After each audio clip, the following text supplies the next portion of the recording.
Bem, gente, esse caso aqui é um pouquinho mais complicado, né? Porque já entra na nova ordem mundial dentro do que nós chamamos as questões das etnias, dos nacionalismos, né? Entra inclusive a questão religiosa, porque essa questão aqui, os chechênios são muçulmanos, né? Então, quando você fala, por exemplo, que na Rússia você tem 100 etnias, aproximadamente, ou um pouquinho mais do que isso, significa que a maioria desses grupos são muçulmanos. Então, quando você pega, por exemplo, a Chechênia, mais ao sul da Rússia, aqui na Europa, pega o Daguestão, né? Então você vai começar a perceber que esses grupos têm uma identidade cultural, né? Então, um dos pedidos, né, até hoje, né, feitos pelos chechênios, aliás, desde a época da União Soviética, não só a questão da autonomia, eles querem ficar independentes da administração soviética e, no caso hoje, a administração russa especificamente, né, ou da Federação Russa. Eles não querem mais participar da Federação Russa. Isso aí é um problema.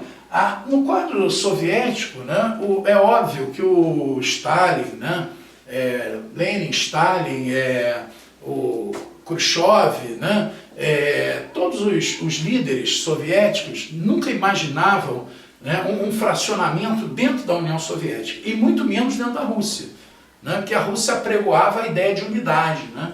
Essa ideia de unidade era forte dentro do país, no período soviético.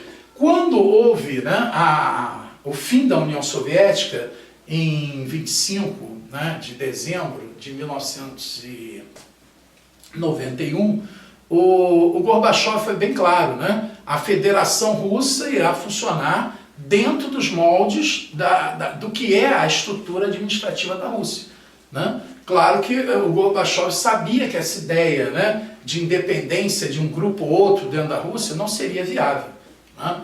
O seu substituto, né, imediato, né, quando ele assume, há um probleminha, né, em relação à questão da Chechênia. Imediatamente os chechênios começam a fazer pressão sobre a Rússia para a sua independência. Isso desde 91, né, gente?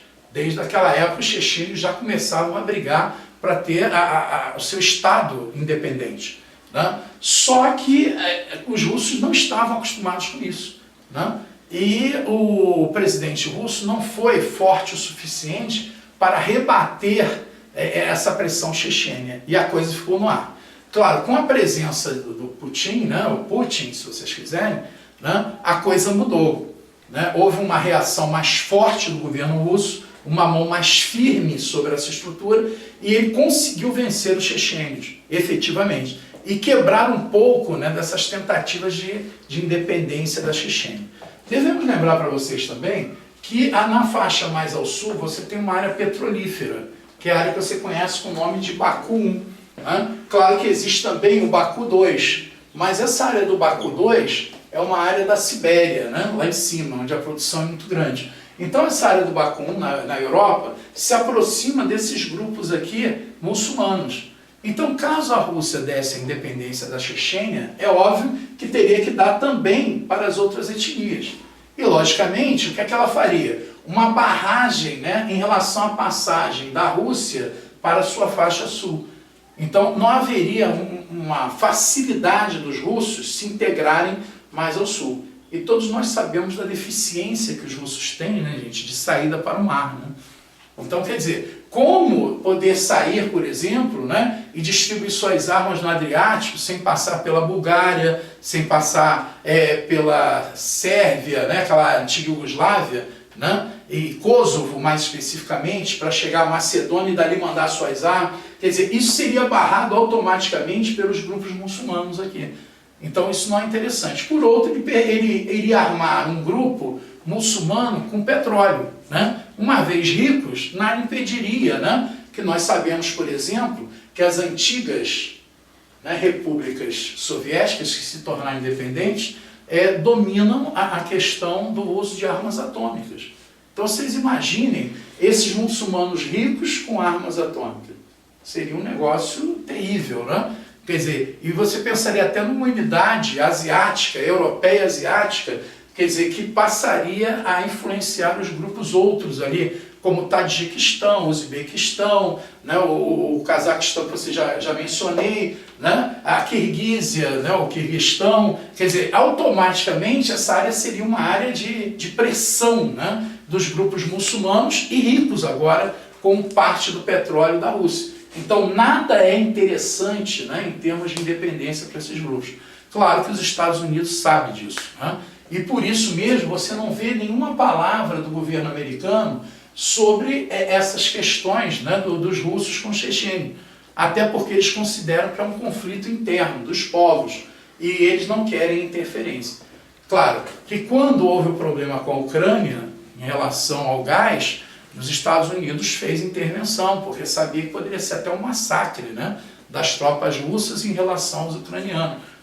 Então houve, na Geórgia também, né, quando houve aquela questão da Geórgia com os grupos do sul, né, os osséticos do sul, então em muitos casos os Estados Unidos até intervêm ou pedem intervenção nessas questões. Mas no caso da Chechênia, do Daguestão, eles não se metem, porque imaginem vocês também, por outro lado, você ter 100 etnias independentes, né?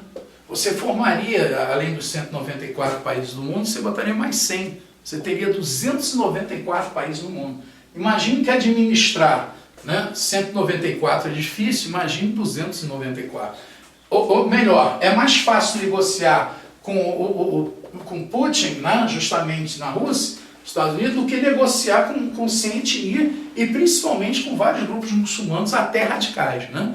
Só para vocês pensarem um pouquinho, mais recentemente vocês viram uma bombinha, né, explodindo lá em Boston, né, e por acaso eram chechênios. Quer dizer, então vocês já viram que eles também não medem esforços para usar táticas terroristas dentro dessa estrutura, o que também não interessa para os Estados Unidos. Então é óbvio que os Estados Unidos não se opõem a uma ação mais dura da Rússia a esses grupos étnicos. Claro que nós sabemos que as questões dos direitos humanos não são aí respeitadas, né, gente? Mas isso acontece também na China, com os fuzilamentos, né? Em outros países ditatoriais que a gente vê uma ação ou outra, né, um pouquinho mais agressiva, né? E, logicamente, os Estados Unidos, nesse setor, eles ainda não colocaram a sua anteposição, né? A reação da Rússia à independência é natural, né? Ninguém quer ver seu país fracionado e muito menos perdendo petróleo e muito menos perdendo ação geopolítica dentro da área europeia e asiática, né? Não é o interesse da Rússia. Nesse momento, por exemplo, existe uma ideia, né, de se unir a CEI, Comunidade de Estados Independentes, à UE, né? Isso já tem sido aí, né, trabalhado desde o Sarkozy na França, né, que já vinha negociando com Putin, né, há algum tempo. Então, se a Rússia perde a influência sobre esses grupos, é óbvio que ela não vai conseguir trabalhar uma força hegemônica militar dentro da Europa, né? Todos vão achar que a Rússia não tem a força suficiente para manter uma substituição dos Estados Unidos no setor militar. Então, para mostrar força também perante aos grupos internacionais, o Putin usa, né, a sua liderança e firma a ideia de que a Rússia é uma só. Essa federação vai funcionar do jeito que está. Eles têm autonomia, por exemplo, para eleger um presidente. Lá o governador de estado deles é chamado de presidente. Então eles elegem um presidente e, consequentemente, eles têm uma certa autonomia ali, né, dada pelo governo russo, até o ponto que não vai ferir a questão da Constituição, né, até o ponto que não vai ferir a estrutura de defesa dos russos, né, nesse caso, né. As mais de 100 etnias no território russo é uma preocupação, né, gente? Essas pressões sempre existiram, existem e, obviamente, existirão, né? Claro que os grupos muçulmanos vão tentar, de alguma maneira, nem que seja pelo modelo tático terrorista, né, pressionar o governo russo. Resta saber se o governo russo tem condições de resistir a essa pressão mais tempo. A gente até acredita que sim, né? O governo russo é bem armado, é bem estruturado, né? Já tem uma política a respeito dessa questão, então, consequentemente, eles vão resistir às etnias.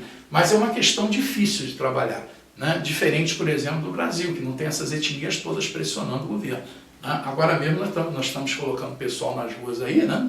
E nós estamos vendo a reação do próprio governo, né? Perdidos, né? Quer dizer, coisa que você não vê na Rússia. A ação é logo imediato, o exército entra em campo, né?